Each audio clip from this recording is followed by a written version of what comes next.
Kiki ekibakopesa ebigezo? Kakati betunuulira mu Uganda actually okusokerera nebaza UNEB ekoze naddala executive director akoze omulimu munene nnyo ne ttiimu ye okulwanisa obubbi bw'ebigezo.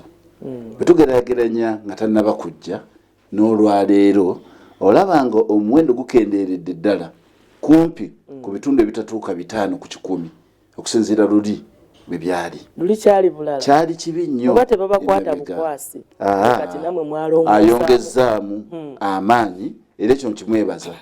Ekisooka ekireetera abantu okubba ebibuuzo era kyakyalina okwongera okulwanisa kyekyokubeera nti abazadde bateeka pressure ku masomero.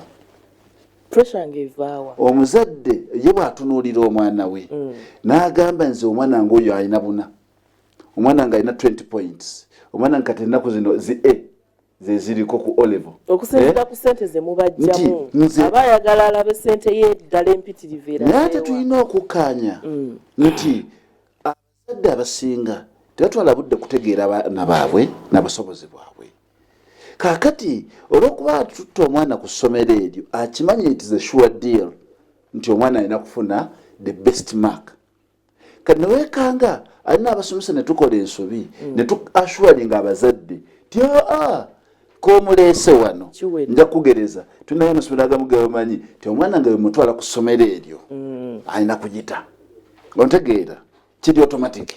Kati neweekanga nga pressure eyo ereetera omusomesa okugamba nsaze nti amagezi okulanga omwana ono agita kwe kivaako okubba ebibuuzo.